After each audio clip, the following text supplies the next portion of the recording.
자, 시편 72편. 여기 솔로몬의 시 이렇게 되어 있는데 솔로몬이 지은 시가 아니고 다윗이 자기 아들 솔로몬에게 이렇게 교훈하기 위한 그런 시입니다. 그러니까 아들에게 주는 그런 교훈의 시라고 볼 수가 있습니다. 자, 우리 1절서부터 끝절까지 같이 한번 쭉 그 내용을 잘 생각해 보시면서 천천히 한번 같이 읽어보겠습니다. 하나님이여 주의 판단력을 왕에게 주시고 주의 의를 왕의 아들에게 주소서. 저가 주의 백성을 의로 판단하며 주의 가난한 자를 공의로 판단하리니 의로 인하여 산들이 백성에게 평강을 주며 작은 산들도 그리하리로다.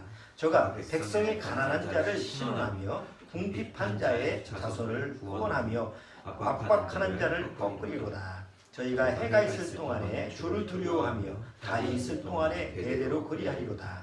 저는 뱀풀에 내리는 비같이 땅을 적시는 소낙비같이 임하리니 저의 날에 의인이 흥왕하여 평강의 풍성함이 달이 강할 때까지 이르리로다.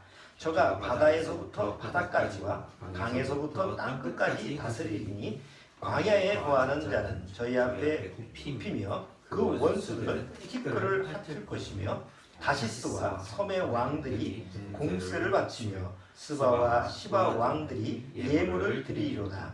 만왕이 그 앞에 부복하며 열방이 다 그를 섬기리로다. 저는 궁핍한 자의 부르짖을 때에 건지며 도움이 없는 가난한 자도 건지며 저는 가난한 자와 궁핍한 자를 긍휼히 여기며 궁핍한 자의 생명을 구원하며 저의 생명을 압박과 강포에서 구속하리니 저희 피가 그 목전에 귀하리로다. 저희가 생존하여 스바의 금을 저에게 드리며 사람들이 저를 위하여 항상 기도하고 종일 찬송하리로다. 산 꼭대기의 땅에서도 풍성하고 그 열매가 레바논같이 흔들리며 성에 있는 자가 땅의 풀같이 왕성하리로다. 그 이름이 영구하며 그 이름이 해가와 같이 장구하리로다. 사람들이 그로 인하여 복을 받으리니 열방이 다 그를 복되다 하리로다. 홀로 기사를 행하시는 여호와 하나님 곧 이스라엘의 하나님을 찬송하며 그 영화로운 이름을 영원히 찬송할지어다. 온 땅에 그 영광이 충만할지어다. 아멘 아멘. 이새의 아들 다윗의 기도가 필하다. 여기 다윗의 기도라고 돼 있죠. 그리고 이것은 솔로몬한테 아들한테 주는 그런 교훈의 시입니다. 그리고 아마 이후에 솔로몬이 왕위를 받았을 때 솔로몬을 위해서 지은 시가 아닌가 이렇게 이제 추정을 하는데, 자 오늘 시편 72편에 보면 다윗이 아들 솔로몬이 이제 왕위를 계승할 때 어떻게 하나님의 백성을 통치할 것이냐, 어떤 방법으로 통치할 것이냐라는 것을 여기서 가르쳐주고 있습니다. 굉장히 귀한 교훈이죠. 왕이 돼서 자기 백성을 다스리는데 그냥 아무렇게나 다스리는 게 아니잖아요. 뭐 우리가 대통령 뽑았는데 5년 동안 대통령직을 하면서 평가를 하잖아요. 나중에 결국은 또 우리나라 대통령들은 딱 하나같이 옥에 간 사람들이 많잖아요. 기껏 고생해놓고 결국 나중에 가서는 또 옥살이하고, 그러니까 제대로 된 대통령감이 없는 거죠. 근데 세상에서는 또 그런 완벽한 리더를 찾을 수가 없어요. 비록 다윗이 자기 아들 솔로몬한테 이렇게 백성을 다스리라 라고 교훈을 했지만 다윗 왕 자신도 그렇게 못했고, 사실 솔로몬 왕은 나중에 자기 정욕 때문에 그 나라를, 이스라엘 나라를 남과 북으로 갈라놓는, 두 나라로 갈라서는 이런 또 원인을 제공하게 되죠.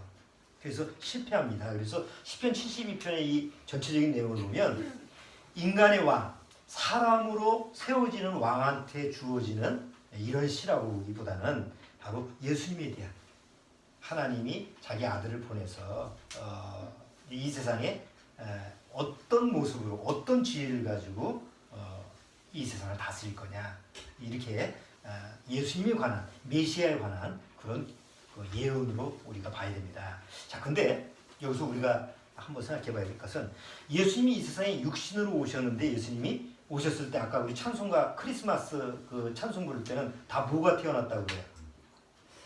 그냥 우리 구세주지만 그 왕으로 태어나셨다고 그러잖아요. 근데 세상에 예수님이 오셔서 왕 노릇을 하신 적이 있어요, 없어요?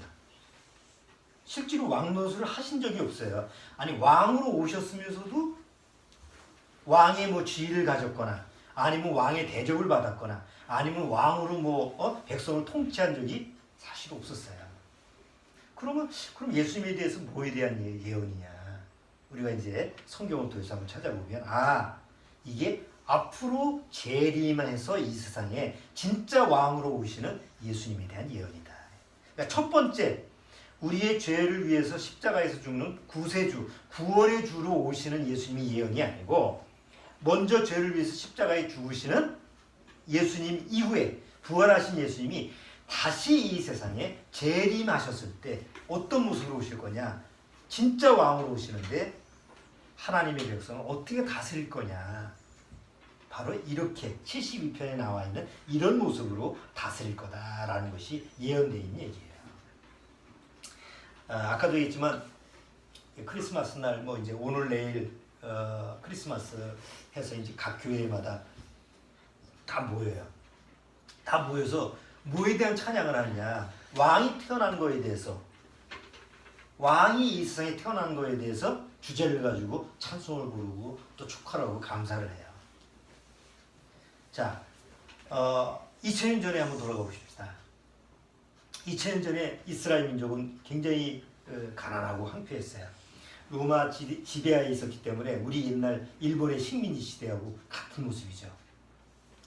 우리나라도 일본의 식민지 하에 있었을 때 소수의 사람들은 일본 사람들과 같이 결탁을 해서 그래서 이제 특권을 누리고 특혜를 누리는 나쁘게 얘기하면 일본 앞잡이 역할을 하는 이런 사람들이 있었죠. 그들은 잘 먹고 잘 살았어요. 대부분의 사람들은 다 일본의 식민지에서 고통을 받았죠. 또 그 중에 소수의 사람들은 독립군으로 가든지 이런 부분에 대해서 또 그런 역할을 하는 사람도 있었고 2000년 전에 이스라엘 민족도 마찬가지였어요.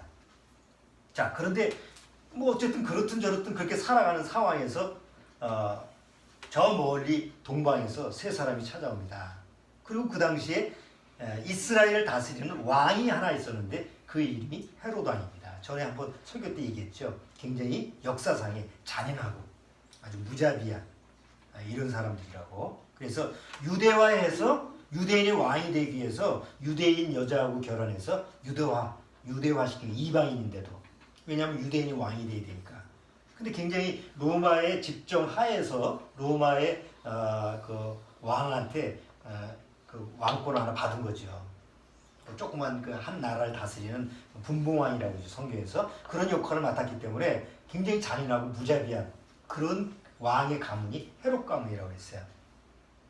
자, 헤롯 왕이 다스리고 있는데 갑자기 외국에서 어떤 사람들이 와서 왕을 아련하는 거예요. 그래서 어디서 왔냐 했더니 멀리 동방에서 왔다가 왜 왔냐 그랬더니 계시가 와서 별을 쫓아가라고 그래서 왔는데 유대인의 왕이 태어난다고 하면서 그게 이제 발칵 뒤집힌 거예요. 예루살렘이. 그 다음에 종교 지도자들, 그 다음에 로마하고 결탁한 종교 지도자들도 그렇고 또 헤롯 왕도 그렇고 아니 정작 지금 왕이 있는데 유대인의 새로운 왕이 특히 신이 왕을 세운다는 그 말에 그냥 다들 그냥 놀랐죠. 그래서 예루살렘이 발칵 뒤집혀가지고 이제 난리가 난 거예요. 소란스러워지고 헤롯 왕이 그 유대인들 중에서 서기관과 바리새인들 성경학자들을 불러가지고 야 성경에 그 유대인의 왕이 태어난다는 말이 있느냐 그랬더니 구약 성경에 그리스도가 태어난다는 말이 있습니다. 해서 미가서를 보여주는 거예요. 그러니까 그들은 그걸 알고 있었던 거예요. 성경에 구약에 메시아가 언제 올 거냐 어디서 태어날 거냐 지식적으로는 알고 있었는데 마침 그 사건이 벌어지니까 헤롯 왕이 물어보니까 구약 성경에 미가야 선자가 이렇게 기록했는데 베들레헴에서 태어난다고 기록되어 있습니다. 라고 이제 보여주는 거예요. 한번 보시죠. 미가서 5장 구약에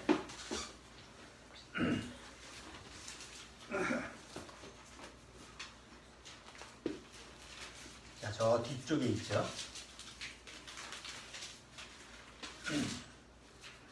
우리가 잘 안 찾는 거라. 미가서가 어디 갔나요? 나도 안 나오네요. 1290. 자, 미가서 5장. 자, 1294페이지. 미가서 5장 2절. 자, 찾았으면 읽어주세요. 베들레헴 에브라다야, 너는 유다족 속 중에 작을지라도 이스라엘을 다스릴 자가 내게로 나올 것이라. 그의 근본은 성공의 태초이니라. 자, 됐어요. 여기 미가서에 예수님 오시기 거의 한 700~800년 전인데 미가라는 선자가 예언을 해놨는데 앞으로 유대인을 다스릴 왕이 태어날 거다. 이제 그걸 기억한 거예요. 그래서 헤로드 왕한테 베들레헴에서 태어난다고 기록되어 있습니다. 라고 하니까 헤로드 왕이 동방 박사들한테 뭐라고 그래요? 가서 어디 있는지 가서 그러니까 별들을 쫓아가야 되니까 헤로드 왕도 모르잖아요. 그러니까 별을 지시하는 대로 쫓아가서 그 왕한테 경배를 하고 나한테 가르쳐주라. 나도 가서 경배를 할 테니까. 그래서 이제 동방 박사가 가서 이제 아기 예수를 만나서 예배를 드리고 그 예물을 드리고 가죠. 가는데 돌아가는 도중에 천사가 나타나서 동방 박사한테 뭐라고 그래요? 헤롯한테 가지 말고 바로 갈 길 가라. 돌아서 가라.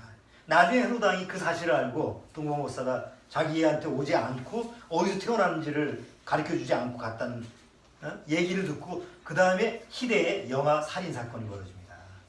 그래서 베들레헴에서 태어나는 2살 밑에 어린아이를 다 죽여요. 거의 한 5만 명 되는 아이가 그냥 집단 학살당하는 거예요. 그 당시는 엄청난 사건이죠. 그리고 나서 30년 동안 잠잠한 거예요. 왜? 예수님이 20대에 잠시 갔다가 그 헤로드 왕이 죽고 다음 헤로드 왕이 그 다음 아들이 다시 왕위 계승을 받았을 때 조용해졌을 때 다시 돌아오죠. 그래서 나사렛에서 한 30년 동안 공생이 딱 시작하는 그 직전까지 이제 사셨던 게 나사렛이에요. 그러니까 베들레헴에서 일어났던 사건은 그때 당시에는 큰 사건이었지만 그다음 그 이후에는 조용했어요. 그러니까 사람들이 뭐 유대인의 왕이 태어났다며 그랬더니 뭐 근거가 없으니까 그것 때문에 애들이 막 학살당하고 다 죽었는데 그때 당시에는 굉장히 큰 사건이지만 1년, 2년 횟수가 지나가니까 10년, 20년 지나가니까 기억하는 사람이 있어요? 그때 그런 아기가 태어났다는 그런 사실조차 기억을 못하죠. 그냥 한때 루머예요. 그냥 유대인의 왕이 태어났대. 그런 그냥 루머 같은 얘기가 떠돌았어. 그렇게 이제 30년이 지나간 거예요.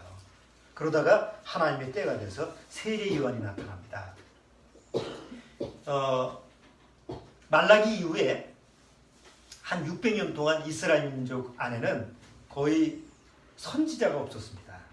그러니까 하나님의 말씀을 전하는 선자가 말라기 선자가 죽으면서 그 이후에는 선지자가 나타나질 않았어요.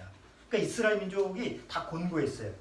아무리 악하더라도 이스라엘 민족한테 아마 아브라함 때서부터 말이죠. 말라기까지 하나님의 말씀을 전하는 사람이 없었던 적이 없었어요. 그렇죠? 우리 역사를 쭉 보시면 뭐 사무엘 상하는 사무엘 때였죠. 사무엘이 죽은 다음에 그 다음에 사사들이 있었죠. 그 사사들이 죽은 다음에 왕이 있는데 왕한테 항상 말씀을 전해주는 누가 있었어요. 뭐 이사야, 예레미야, 뭐 여기 보면 호세아도 있고, 뭐 미가도 있고, 그냥 여러 선자가 그때 나타나서 아무리 이스라엘 민족이 우상을 섬기고 폐역을 해도 꼭 싫은 소리를 해도 맞아 죽임을 당할지라도 뭘 전했어요? 하나님의 말씀을 전했어요. 그러니까 그들은 악할지라도 하나님이 살아계시는구나. 하나님이 우리를 버리지 않으셨구나. 선자가 있으니까. 그걸 알았는데 마지막 말라기 선지자 이후에는 더 이상 하나님의 말씀을 전하는 사람이 나타나질 않는 거예요. 거짓 선자는 있었을지 모르지만 진짜 하나님의 말씀을 전하는 사람이 없었어요. 거의 한 500년 동안 600에서 600년 동안 이스라엘 민족은 아주 곤고한 상태예요. 선자가 없으니까. 그러다가 세례 요한이 나타난 거예요. 광야에 외치는 소리라고 해서 막 하나님의 말씀을 선포하니까 그 당시 이스라엘 민족은 하나님이 우리를 안 버렸구나. 우리에게 선자를 또 보내주시는구나 해서 세례 요한을 아주 추종을 하죠. 세리 요한이 우리한테 다시 하나님의 말씀을 전하는 선자니까. 그런데 세리 요한이 나타나서 뭘 얘기하는 거야? 메시아를 선포하는 거야. 이제 하나님이 준비하는 하나님의 아들이 오신다. 메시아가 오셨다. 계속.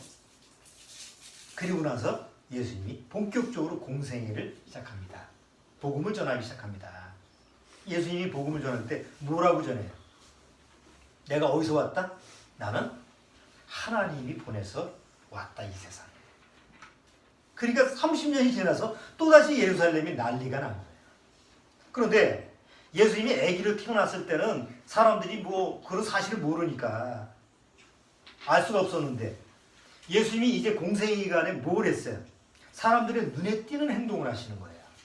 병자를 고쳐주죠. 귀신을 쫓아내죠. 뭐 오병이의 기적을 행하죠. 예수님을 쫓아다니는 수많은 사람들이 보고 듣고 경험을 하고 병을 낫어요. 그러니까 이스라엘 민족이 구약에 계속 메시아가 나타나는데 메시아는 어떤 모습이냐라는 걸 성경에 기록하고 그들은 배웠어요. 그들을 가르치는 성경을 가르치는 제사장들이나 그 바리새인 사유관들이 늘 구약 성경을 인용하면서 메시아에 대한 얘기를 가르치거든요. 이사야서 뭐 이런 걸 인용하면서. 그럼 메시아가 오면 어떤 사람이냐? 병자를 고쳐줄 거다. 귀신을 쫓아낼 거다. 그러니까 이런 얘기를 들었다 보니까 예수님이 오셔서 실제 그 일을 하니까 사람들이 다 진짜 메시아인갑다. 진짜 하나님이 약속대로 메시아가 왔다 하고 예수님을 쫓기 시작하는 거예요. 믿는 게 아니고. 그러니까 다시 예루살렘이 소란스러워져. 시끌시끌하고. 더군다나 유대인들, 특히 유대 종교 지도자들은 눈으로 봐서는 안 믿을 수가 없는데 마음으로는 안 믿어지는 거예요. 왜? 자기들이 원하는 상이 아니거든. 자기들이 원하는 상이 아니고 왜? 자기들은 직접 하나님과 자기하고 직접 교류를 하고 싶은데 예수님은 중간에 끼어들어서 나는 하나님의 아들로 왔다 그러니까 그 당시에 대제사장이나 성경 그 학자들이 생각할 때는 사람이 신이 될 수 있어요, 없어요? 사람이 신이 될 수가 없잖아. 그러니까 예수님이 가만히 보니까 젊은 사람인데 자기가 하나님의 아들이라고 하고 신이라고 그러니까 가당치도 않는 거예요. 저 미친놈이지. 그래서 이제 배척하기 시작하는 거야. 결국 그러다가 예수님이 로마 이제 유대 종교 지도자들한테 미움을 당하고 배척을 당해서 결국 어떻게 됐어요? 로마 군사한테 내주게 돼서 십자가에 매달리는 거지. 예수님을 빌라도한테 데려갔어요. 빌라도는 그 당시에 총독이에요. 빌라도한테 데려가는데 빌라도가 예수님한테 물어봅니다. 네가 왕이냐? 직접 물어봅니다. 네가 왕이냐? 사람들이 자꾸 왕이라고 그러니까 네가 왕이냐? 그러니까 예수님이 뭐라고 했어요? 네가 말하는 대로 내가 왕이다. 그 빌라도가 놀랐겠죠. 부인하는 게 아니니까 내가 왕이다. 그런데 그 뒤에 말까지 그러니까 끝까지 들어봐야 되는데 이 빌라도 끝까지는 안 들어본 것 같아. 내가 왕이다 하고 나서 그 뒤에 뭐라 하냐면 나의 나라는 내가 왕이지만 나의 나라는 이 세상이 아니다. 그 말은 뭐예요? 나는 왕으로 왔지만 이 세상의 왕으로 오지 않았어. 그러니까 빌라도도 어쨌든 무슨 말인지 못 알아듣겠지만 그 말을 듣고 나서 어쨌든 예수님을 자꾸 내보내려고 그러죠. 풀어주려고 그래요. 그런데 예수님이 결국은 유대인들의 미움을 받으니까 유대인이 환심을 사기 위해서 그래 십자가역으로 죽여라. 그리고 예수님이 십자가에 못 박일 때 머리 위에는 팻말을 하나 붙였는데 뭐예요? 유대인의 왕이다. 그래서 팻말에 유대인의 왕이다라고 팻말을 붙여준 거예요. 그러니까 예수님이 죽을 때 뭘로 죽으신 거예요? 유대인의 왕으로 죽으신 거예요. 자, 정리를 한번 해볼게요. 왕으로 오셨어요. 그렇죠? 왕으로 오셨는데 정작 누구의 왕으로 오셨어요? 이 세상에 올 때는 유대인의 왕으로 오셨는데 유대인들이 거절했습니다. 그리고 십자가에 죽였습니다. 자, 이제 왕으로 오셨는데 유대인들이 거절했으니까 어디서가 왕 노릇을 할 거예요. 그렇죠? 그런데 예수님이 다시 재림하시면 왕으로 오신다고 했습니다. 요한복음 19장. 요한복음 19장.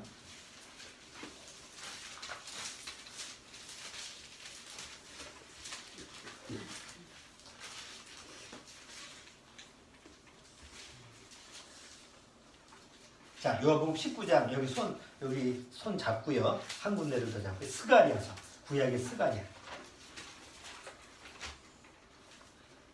구약 스가랴.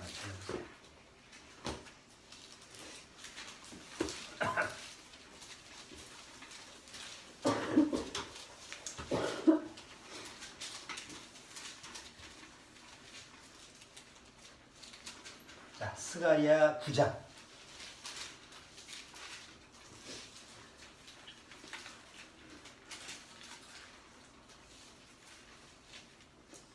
자, 스가랴 9장 9절. 스가랴 9장 9절 한번 읽어주세요. 시온에 따라 크게 기뻐할지어다. 예루살렘에 따라 즐거이 부를지어다. 보라, 내 왕이 내게 임하나니 그는 공의로우며 구원을 베풀며 겸손하여서 나귀를 나타나니 나귀의 작은 것 곧 나귀 새끼니라. 자, 스가랴서에 보면 예수님 오시기 전에 이제 예언서인데 스가랴 선자가 뭘 또 예언했어요? 앞으로 오시는 메시아가 뭘 타고 올 거라고? 나귀 새끼를 타고 예루살렘에 입성을 한다고 합니다. 그렇죠? 자, 스가랴서 9장 9절. 자, 요게 요한복음 12장에 나와 있어요. 자, 요한복음을 한번 찾으세요. 요한복음 12장.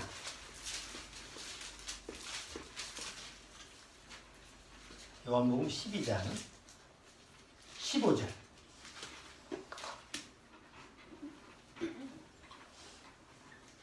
자, 요한복음 12장 15절.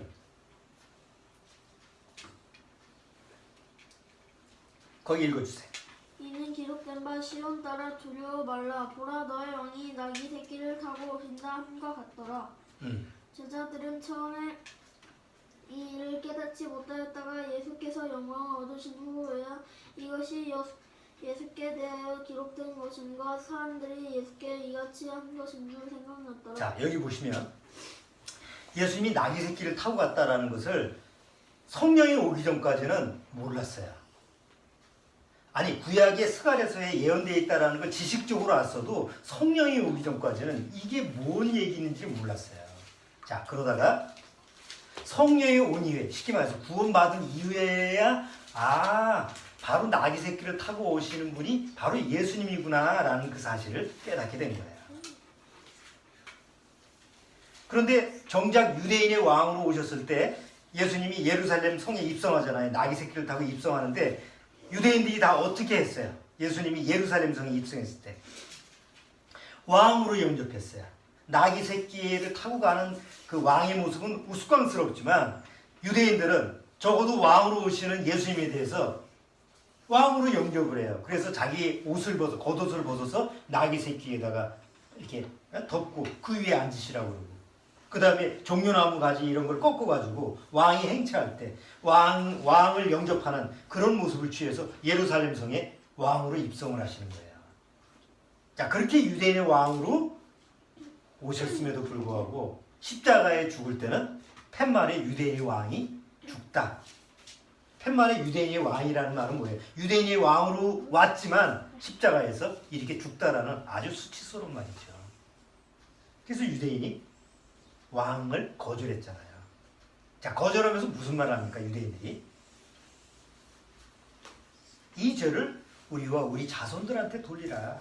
우리가 다 감당할 거다. 이 사람들은 자기들이 무슨 말을 하는지 몰랐어요. 마태복음 27장.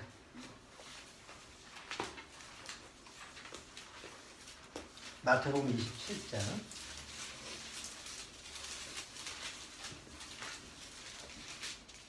25절.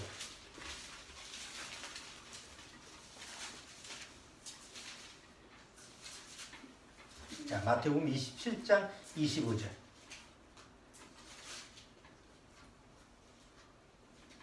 24절서부터 24절, 25절까지만 읽어주세요.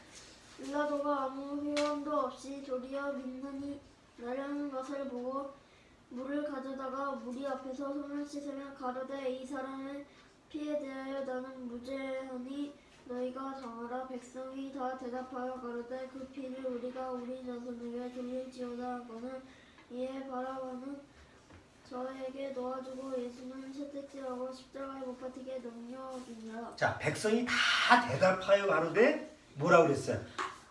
백성이 다 대답해서 뭐라고 그래요? 그 피를 우리와 우리 자손에게 돌릴지어다. 도대체 자기네들이 무슨 소리를 하는지 모르죠. 그런데 그 결과가 어때요? 예수님을 십자가에 못 박은 그 피의 대가가 나라도 잃어버리죠. 2000년 동안 나라 없이 전 세계 방방곡곡에서 다 핍박을 당하면서 고통을 당하면서 2000년 동안 살아왔어요.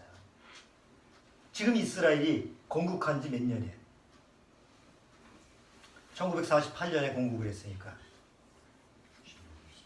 몇 년 지금 나라가 지금 그 나라가 유지가 된 거예요. 지금 그나마 이스라엘이라는 나라가 몇 년 지금 유지돼서 산 거예요. 2000년 동안 나라가 없다가 100년도 안 돼 지금. 그래도 잘 먹고 잘 살잖아. 예루살렘을 수도로 트럼프가 탁탁탁 얘기하니까 난리가 났어 지금. 그래도 눈 하나 깜짝 안 해. 원래 예루살렘은 우리 수도니까. 팔레스타인은 난리 나죠. 근데 이스라엘은 뭘 가지고 얘기를 해? 성경에 기록되어 있지 않나.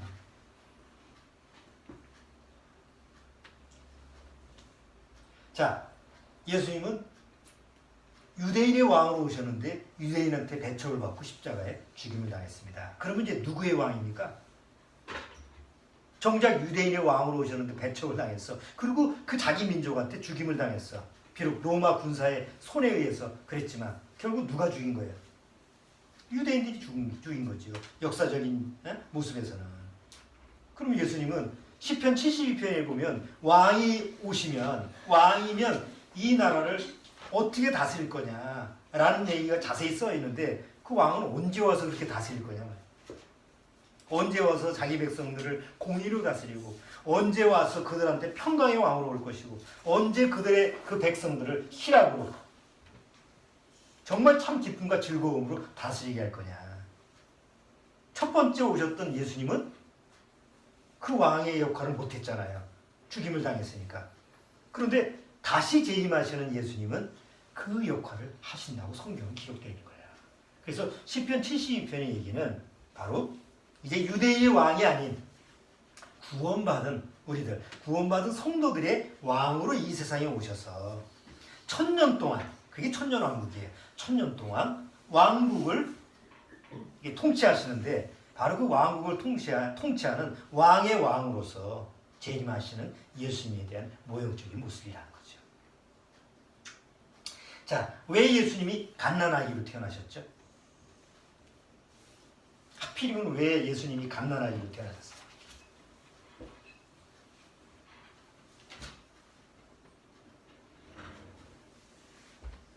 그냥 아담처럼 하늘에서 그냥 하나님이 성인으로 예수님 같은 그 어른의 모습으로 그냥 천사가 내려오듯이 내려보내서 그냥 왕으로 타면 되잖아요. 왜 하필이면 갓난아기로 태어나야 돼? 우리처럼 엄마 뱃속에 있다가 갓난아기로 태어나서 우리의 똑같은 성장 과정을 거쳐서 성장을 했다가 나이 30이 돼서 하나님의 복음을 전하고 왜 십자가에 죽으셔야 되죠? 왜 우리하고 똑같은 어떤 육의 과정을 예수님이 친히 겪으셔야 돼요? 여러분 한번 생각해 보세요. 왕이에요. 내가 왕인데 백성이 아무도 없어요. 그러면 자기가 왕이라고 해봐야 무슨 왕이야? 왕이라는 것은 자기가 통치하는 백성이 있어야 되죠. 그렇죠? 자기 혼자만 있으면 왕이 필요 없잖아요.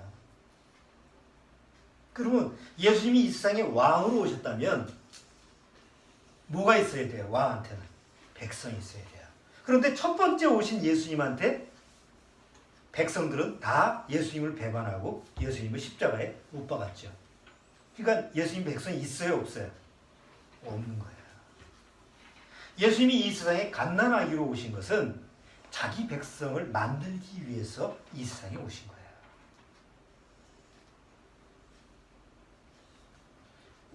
자, 우리나라에 옛날에 왕이 있었잖아요.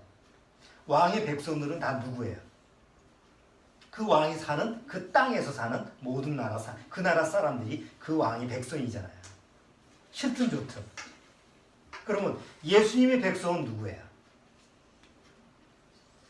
이 땅에 사는 사람이 예수님의 백성이 될 수가 없어요. 왜? 다 죄로, 이 세상에 죄인으로 태어나기 때문에. 그러니까 예수님이 왕이시면 그 예수님의 왕이신 백성들은 다 하늘에서 태어나야 돼요. 신분이. 땅의 신분으로 태어나면 안 돼요. 예수님은 어디서 왔어요? 성령으로 태어나시기 때문에 땅의 신분이 아니라 하늘의 신분이죠. 예수님과 우리하고 다른 점이 뭐예요? 같은 점은 엄마 뱃속에서 태어났다는 건 같아. 다른 점은 뭐예요? 우리는 죄의 씨로 태어난 거고 예수님은 성령의 씨로 태어난 거죠. 그러니까 예수님이 성령의 씨로 태어났어요. 그렇다고 한다면 예수님이 왕이 되면 그 왕의 백성들도 다 뭘로 태어나야 돼? 성령의 씨로 태어나야 돼요. 거듭나야 된다는 거죠. 그런데 우리가 처음에 죄인으로 태어났으니까 스스로 거듭날 수가 없잖아요. 그래서 예수님이 이 세상에 오셔서 자기 백성을 만들기 위해서 먼저 오신 거예요. 왕이 되기 위해서 먼저 오신 게 아니고 자기 백성을 먼저 만들기 위해서 이 세상에 오신 거예요. 그런데 자기 백성을 만들기 위해 이 세상에 오셨지만 이 세상은 어둠과 죄와 사망의 권세의 세상이기 때문에 그 빛으로 오신 예수님을 영접했어요, 안 했어요? 요한복음 1장 빛이 왔으나 어둠이 빛을 깨닫지 못하더라. 알지 못하더라. 예수님이 이 세상에 이 어두운 세상에 오셔서 바로 죄인인 그 나를 위해서 십자가에 죽으신 것은 육으로 태어난 죄인으로 태어난 나를 없애고 나를 옛사람이라는 걸 아예 없애버리고 예수님이 왕으로 됐을 때 왕의 백성이 될 수 있는 자격이 되는 새 사람을 만들기 위해서 이 세상에 오신 거예요. 예수님이 크리스마스 날 태어난 건 아니에요. 예수님의 생일이 12월 25일이 아니에요. 뭐 이건 옛날 우리 어렸을 때는 다 예수님이 12월 25일에 태어난 줄 알았어. 정말. 내가 구원받기 전까지 그렇게 안 했다니까. 12월 25일 날 예수님이 태어나신 날. 그러니까 특별히 12월 25일 날은 특별히 죄를 안 지려고 노력을 했죠. 교회 나가서 예수님이 태어나신 날이니까 기념하고. 근데 지금은 교회를 안 나가는 사람도 예수님이 태어나신 날이 12월 25일이 아니라는 거 다 알아요. 워낙 떠들어대서.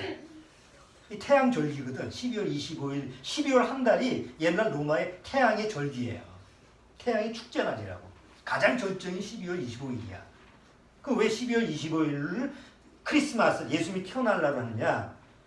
그 크리스찬들이 고날 가가지고 우상한테 빠질까봐 일부러 날짜를 정해놓은 거예요. 그쪽 세속 물결에 빠지지 말고 정말 우리는 예수님을 믿는 사람이니까 예수님 쪽에 빠지자. 그래서 일부러 날짜를 가장 아주 정점을 찍는 그날에다가 예수님을 고정시키게 만들어놓은 날이에요.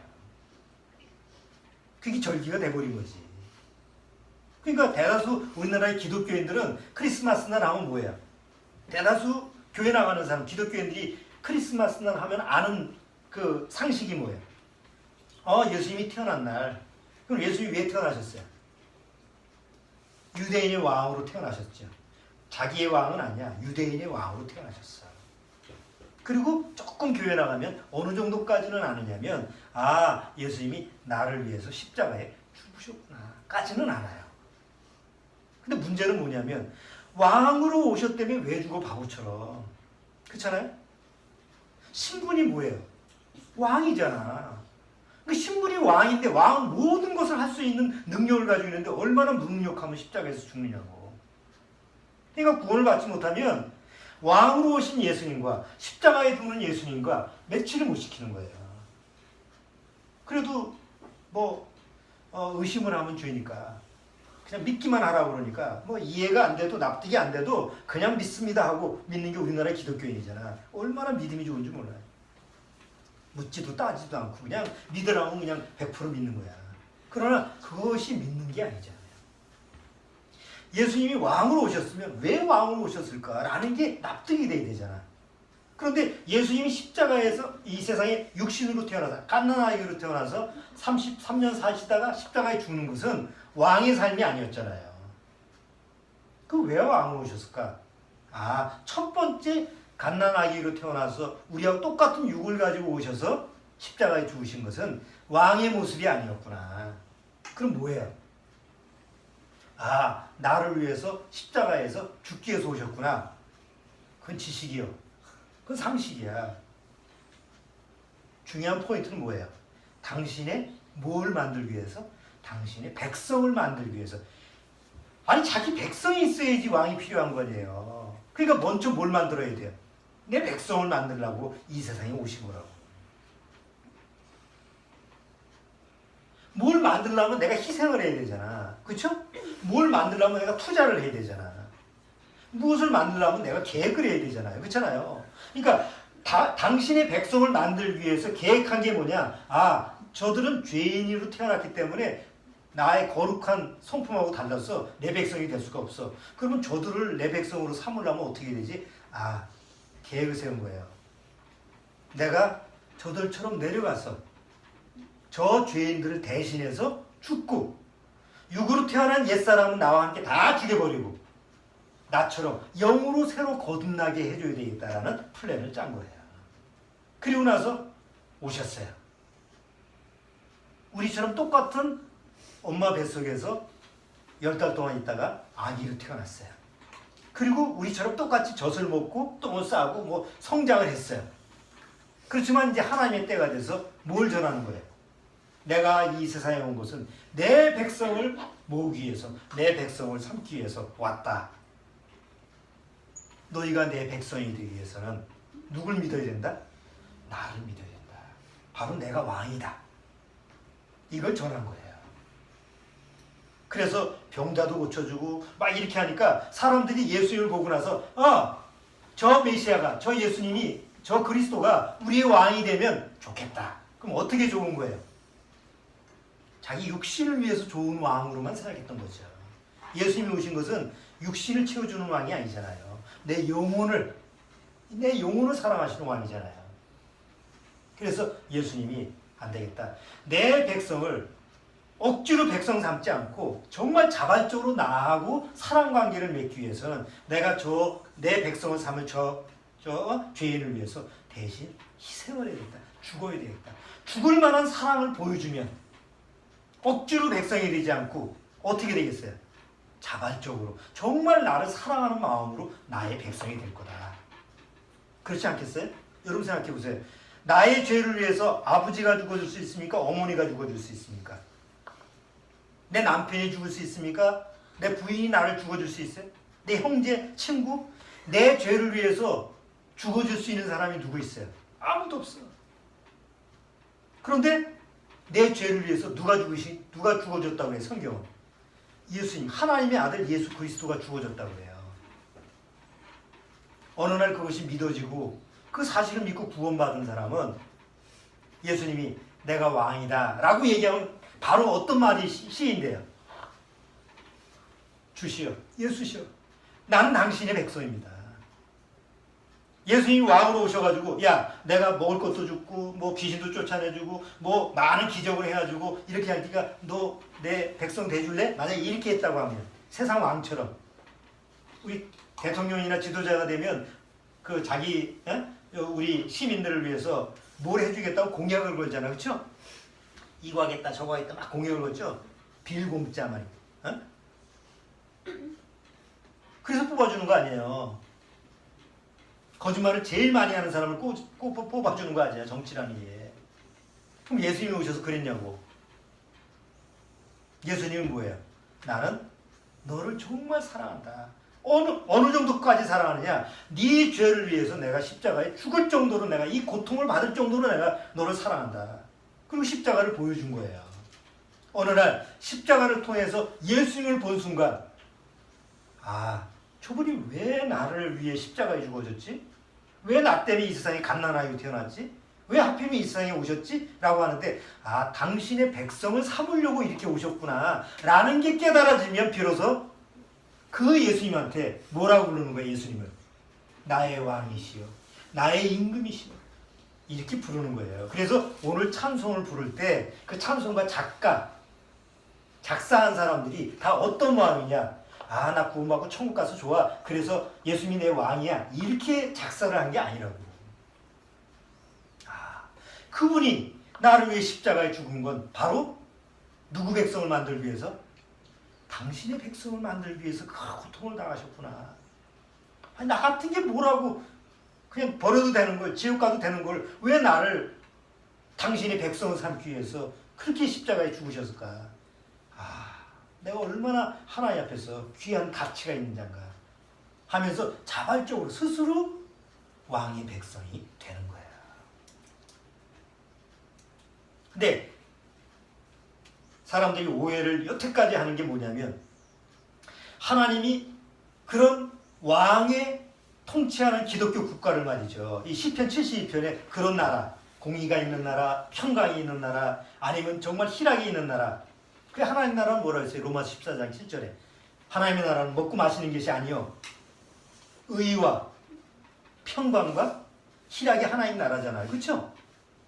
그런데 아까 시편 72편에 공통적으로 그 다윗이 자기 아들 다윗에게 어떻게 통치하느냐, 그 하나님의 백성들을 공의로 통치를 해라. 그 하나님의 백성을 평강으로 통치를 해라. 하나님의 백성을 정말 기쁘고 즐겁게 하라. 이걸 가르친 거예요. 근데 솔로몬이 그렇게 했어요? 못했어요? 못했어. 왜? 그런 능력이 없거든. 다윗도 못했어요. 이스라엘의 그 수많은 왕들이 했어요? 못했어요? 못했어요. 예수님이 이 세상에 오셔서 우리처럼 육신으로 오셨을 때 이 세상에 공의와 평강과 희락을 실제로 했어요? 못했어요? 못했어요. 왜? 이 세상은 그 공의, 평강, 희락이 적용을 시킬 수가 없는 땅이 이 세상이에요. 그런데 기독교가 이 세상에서 그거를 실현하려고 애를 쓰더란 말이에요. 중세교회, 유럽 말이죠. 유럽은 국교가 뭐예요? 유럽의 국교가 뭐예요? 기독교예요. 유럽의 가장 중심되는 세력이 뭐예요? 교황청환이에요. 그렇죠? 나라보다 위에 있는 게 교황이에요. 그러면 기독교가 한 국가를 이게 통치하는 가장 주된 세력인데, 뭐 하나님 말씀대로 하면 그 기독교라는 종교가 한 국가의 통치 기관이라고 한다면 뭘 행해야 돼요? 공의를 행해야 되고 평강을 해야 되고 희락을 줘야 되잖아요. 중세교회의 역사를 한번 보세요. 콘스탄틴 황제가 기독교를 공인하고 나서 종교개혁을 할 때까지 1500년이 무슨 시대라고 그래요? 기독교가 각 나라, 유럽의 나라의 국교가 돼서 기독교 나라가 세워졌는데 그 1500년의 역사를 뭐라고 그래요? 찬란한 빛의 시대가 아니라 암흑 시대라고 그래요. 이상하잖아요? 기독교라고 하는 그 주제를 가지고 중심으로 해서 기독교라고 하는 하나님의 말씀을 가지고 백성들을 통치하는데 그 백성들이 다 고통 중에 신음하고 평강이 없고 기쁨이 없고 불의가 판치고 불법이 판치고, 그래서 나온 게 종교개혁 아니에요. 종교개혁을 했어요? 야, 이 썩은 나라에서는 도대체 공의가 형성이 안 되고 평강이 없고 희락이 없다. 우리는 새 나라를 찾아서 새 나라를 건설해야겠다. 그래서 새 땅을 가자. 그게 아메리카예요. 그래서 유럽에서, 영국에서 크리스찬들이 아닌 사람들도 있지만 떠난 게 신대륙이 아메리카 대륙 아니에요. 여러분, 미국의 건국이념이 뭐예요? 미국의 건국이념. 우리나라 건국이념은 모르는데 뭐 미국은 뭐 사이지. 우리나라의 건국이념이 뭐지? 사자성어에 4개인데 우리나라의 건국이냐 많이 아는 건데 무슨 인간이래죠. 무슨 인간이라고 못 들어봤어? 형이 있어야 되겠네. 홍익인간이라는 말 들어봤어? 들어봤지? 우리나라의 건국이념이야. 홍익인간. 널리 베풀어. 널리 베푸는 거야. 미국의 건국이념은 성경을 바탕으로 했어. 왜? 크리스찬들이 넘어왔으니까. 미국의 건국이념은 자유, 평등, 청교도 정신이에요. 그런데 미국 들어왔을 때 아메리카 대륙에 누가 살았어요? 인디언들이 살았습니다. 인디언들은 어떻게 했어요? 자유죠. 그리고 아프리카에서 흑인들을 데려와서 노예로 삼았죠. 아니 뭐가 자유고 뭐가 평등이야. 그리고 청교도 정신 옛날에 총싸움하는 거 영화 많이 보시죠. 카우보이들. 청교도 정신이 어디 갔어? 이론하고 실제하고 다른 거예요. 그러니까 아무리 사람들이 기독교라고 하는 정신을 가지고 국가를 하나 세워서 우리 기독교 나라를 세우자고 해도 될 수가 없는 게 이 죄악의 세상. 죄의 세상에서는 불가능한 거예요. 대표적인 예가 존 칼빈이라는 사람 아시죠? 종교개혁을 칼빈이 종교개혁을 하고 나서요. 칼빈이 스위스 제네바에서 그 당시 인구가 제네바가 한 10,000명이었대요. 제네바가. 근데 워낙 제네바라는 그 스위스의 제네바라는 도시가 그냥 방탕하고 사람들이 그냥 절제하지 못하고 그러다 보니까 종교개혁을 하고 나서 칼빈한테 요청을 했어요. 제네바 시에서. 당신이 와서 우리 제네바, 이 스위스의 제네바 도시를 기독교의 그 하나 나라답게 한번 세워보시오. 그래서 칼빈을 데려와다가 이제 기독교 나라를 한번 모범적으로 해본 거예요. 주일날 참석을 안 해? 애든 어리든 주일날 참석 안 하면 매 30대 실주로.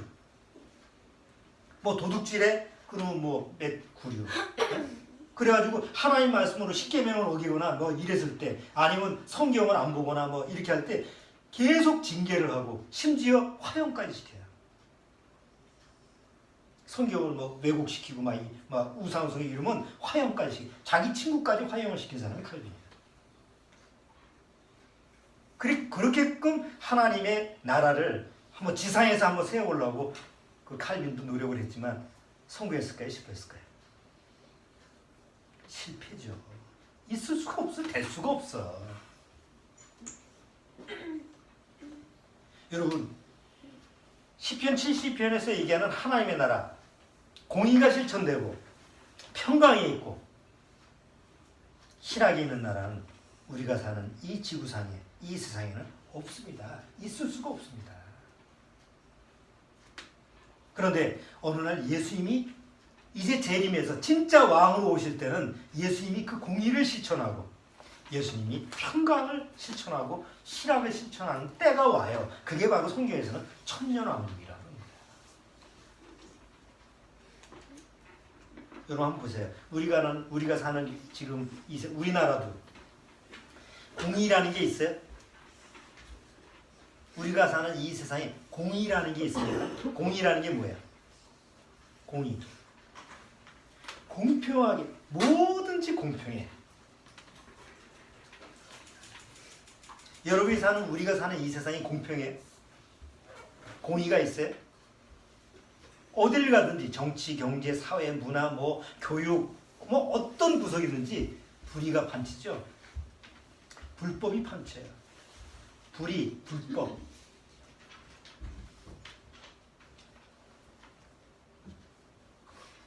다 썩었어.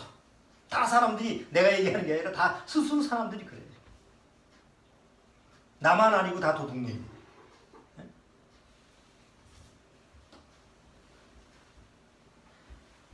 세상에 어디 평강이 있어요? 가장 평화가 있어야 되는, 평안이 있어야 될 것이 어디예요? 사람이 무능력하고 자기 스스로 아무것도 할 수 없는 그 공간에서 가장 평안한 것이 조성되어야 돼요. 그 자기 스스로 자기가 못하는 데요.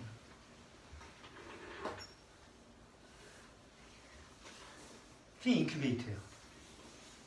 태어나가지고 자기 스스로도 살 수 없는 그런 환경 상태가 인큐베이터 아니에요. 그래도 살리려고 하는 게 인큐베이터죠. 몇 명이 죽었어 지금? 4명, 5명이 죽었죠? 애가 살아보지도 못하고 가장 평안하게 데리고 다녀? 세상은 그렇다 쳐도 가장 평안한 그 장소를 해야 되는데 가장 위험한 장소가 되는 거 아니에요.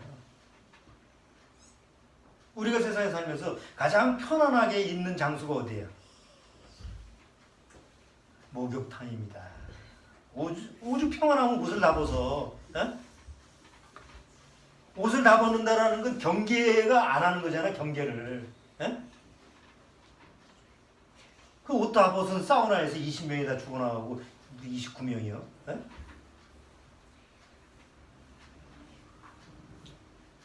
내가 사는 세상은 언제 어떻게 죽을지도 몰라. 내가 죽는다고 안 해도 언제 죽을지도 몰라. 그냥 죽음이라는 건 항상 내 옆에 있어. 그런데도 사람들은 그런 의식을 못하잖아. 그리고 세상에서 평강하다. 평강이 없어요. 세상에. 이사야서도 악인에게는 평강이 없다.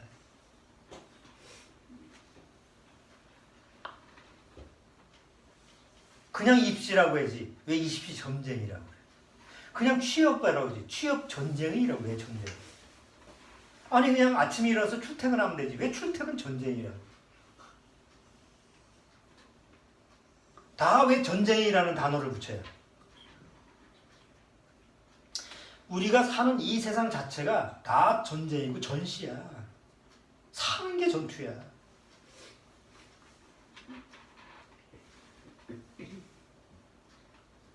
애 그냥 키우면 되잖아. 애. 왜 육아 전쟁이야?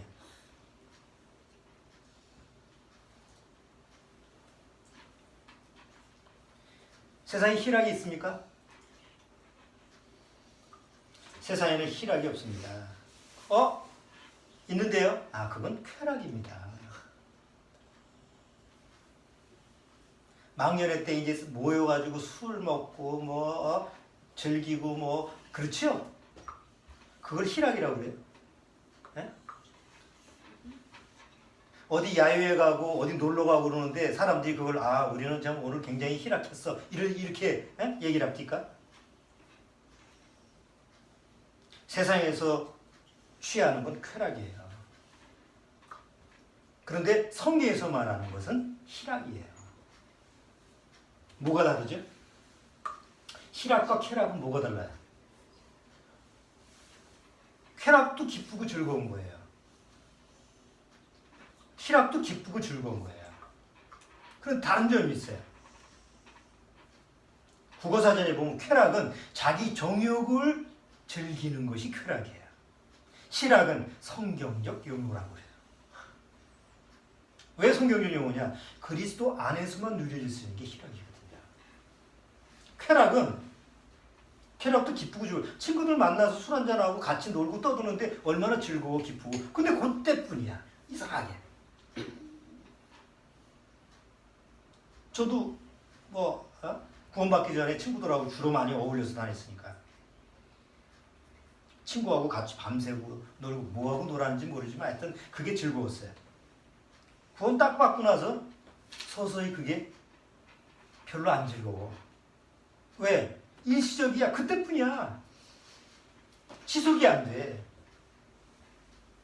그렇죠. 세상에 마약하는 사람들, 도박하는 사람들, 세상에 자기 취미생활하는 사람, 그때는 기쁘고 즐겁잖아. 그런데 일시적이야. 그런 걸 쾌락이라는 거야. 지속이 안 돼. 그래서 쾌락은 어떤 습성이 있느냐? 마약처럼 자꾸 해야 돼. 교회를 쾌락으로 오는 사람들이 많아요. 주일날 오면 반짝 마음이 좀 안정돼. 그거 한번 맛을 보면 그 다음 주에도 또 와요. 그건 희락이 아니에요. 쾌락이야. 왜? 희락은 매일, 매시, 매번 기뻐야 돼. 그런데 왕이 와가지고 말이죠. 공의를 주고 누구나 공평하게 의롭게 하고. 공의는 무의하고 다른 거죠. 그렇죠? 자, 세상은 불의하잖아요. 불의하고 무의. 불의는 아닐 불자죠. 무자는 없을 무자예요.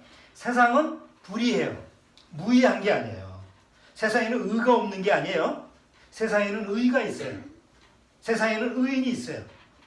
의가 있는데 하나님이 인정하시는 의가 아니에요. 무의가 아니라고. 불의야. 사람들이 옳게 보고 옳다고 생각하는데도 하나님 보시기는 옳은 게 아니야. 그렇잖아요? 아니 사우나 가서 목욕하는 게 불이요? 잘못된 거냐고. 자기 몸을 깨끗하게 하는데. 대학 수시 합격 4년 장학생. 이야, 얼마나 애가 노력했겠어요. 4년 장학생 공부를. 에?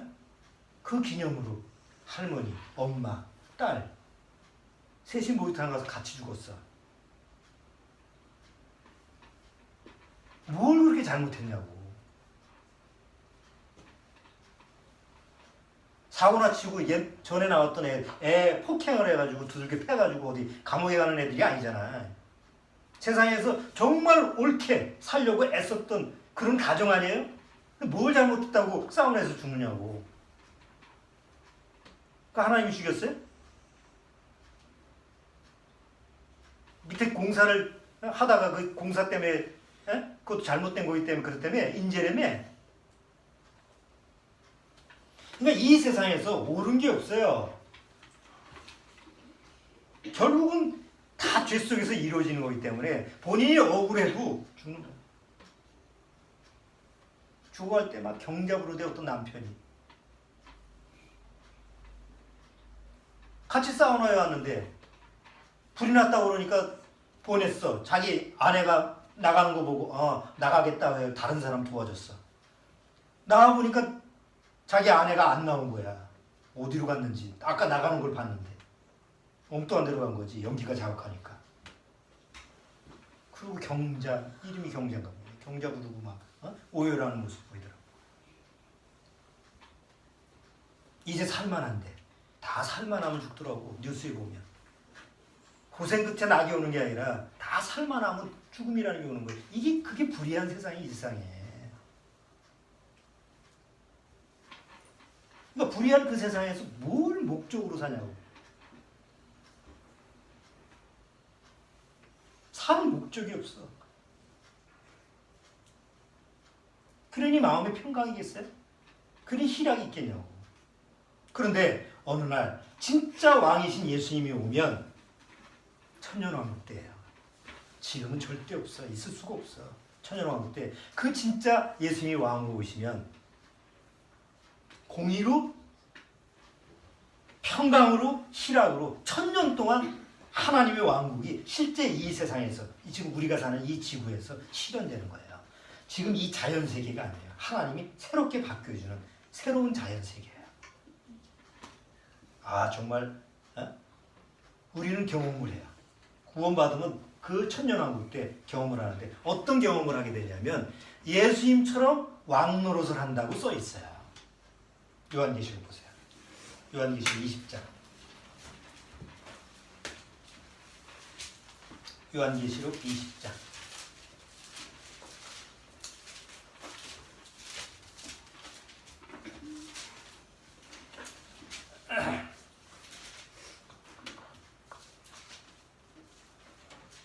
자, 요한계시록 20장 한번 읽어주세요.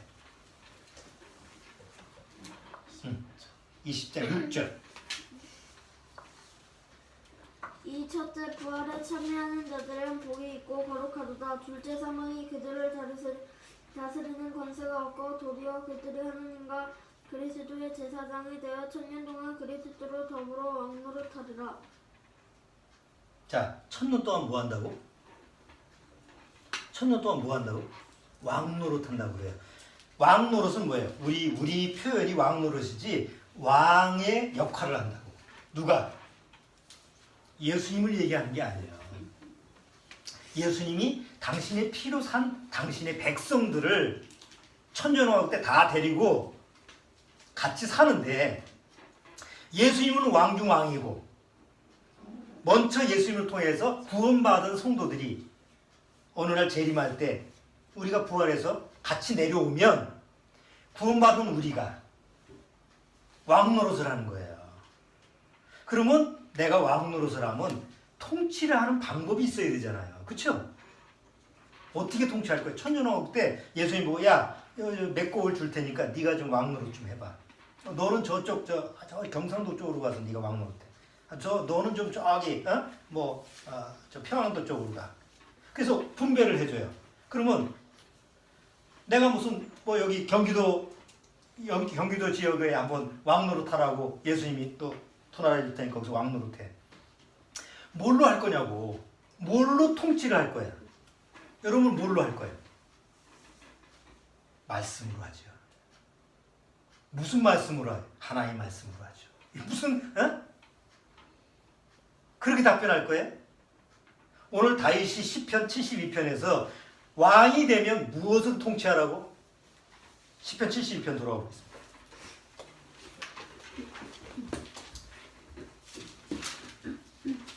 자, 시편 72편. 자, 시편 70편 1절 보세요. 하나님이여 주의 판단력을 왕에게 주시고 주의 의를 왕의 아들에게 주소서. 첫 번째 뭘요? 뭘 달라고요?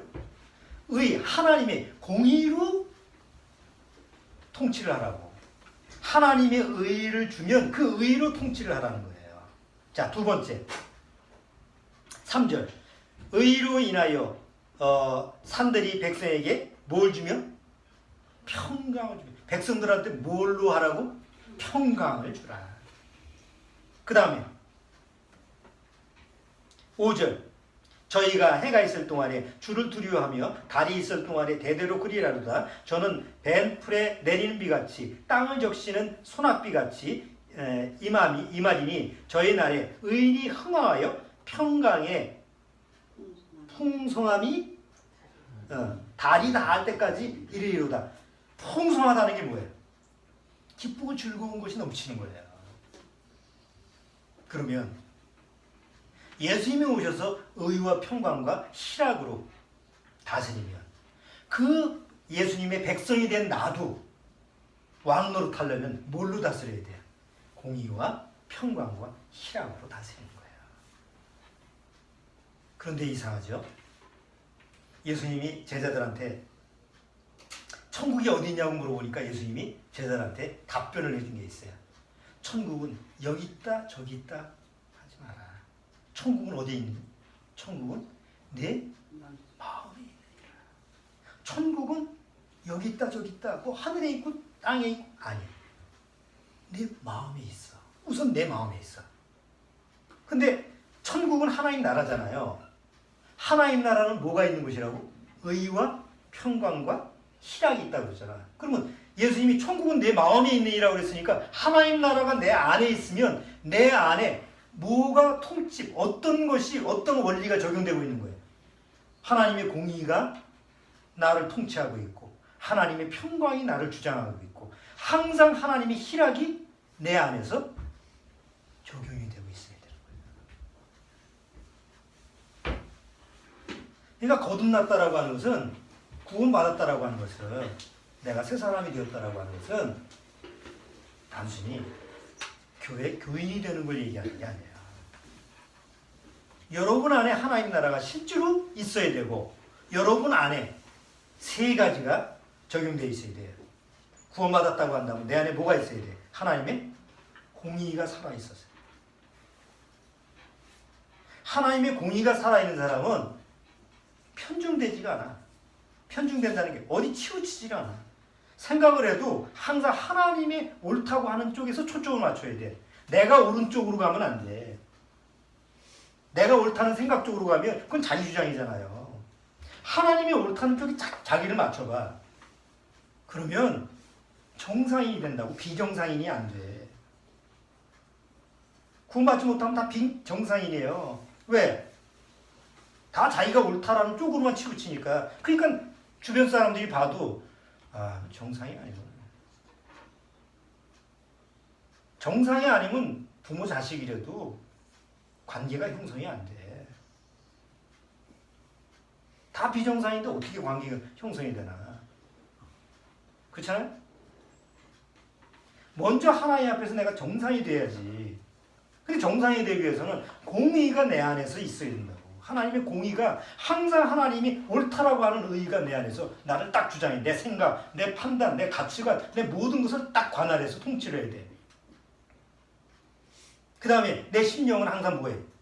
평강이. 그냥 마음속을 들여다보면 전쟁터야. 그 속이 들여다보면 전쟁터야. 그 사람하고 얘기하고 싶겠어요? 근데 그 사람 마음 들어보니까 평강의 셈이 있어. 아, 정말 평강이야. 그러면 안 믿는 사람도 저 사람 안에 뭐가 있길래 저렇게 항상 평안하지? 나보다 환경이 좀 안 좋은데? 나보다 환경이 정말 형편없는데 왜 저 사람 마음은 저렇게 평온해 보이지? 왜 모습이 저렇게 항상 평화스럽지? 그리고 나한테 소망을 물을 수 있는 거예요. 그렇지 않겠어요? 세상에 기분 좋을 때만 하하거리고, 뭐 돈 생길 때만 하하거리고, 뭐 내가 세상에 좋은 일 생길 때만 기뻐하고, 그건 세상 누구나 다 그래. 그러나 계속 샘솟듯 일어나는 실학, 그건 주님 안에 있을 때만 가능하죠. 주님의 말씀을 묵상하고, 주님의 말씀을 기억하고, 주님과 대화를 나누고, 기도를 하고, 주님이 주시는 그 말씀을 안에서 새김질하고 되새김질하고, 이러면 항상 기뻐. 주변이 아무리 환경이 나빠도 주님과 나하고 계속 교제가 이루어지면 기쁨이 안 없어져요. 그게 신학이라고. 그런 가운데 속에서도 세상에서 뭐 즐길 거 즐기고 누릴 거 누리고 그러면 되지. 하나님이 주신 희락을 빼놓고 쾌락 쪽으로 가면 그건 마약 사범하고 똑같아요. 주사 놓으면 그때 잠깐 기쁘고 아니면 막 우울해지고. 우울증이 그거 아니야. 예? 정말 구원받은 사람은 우울증 안 걸려요. 왜? 주님의 희락이라는 게 항상 있으니까.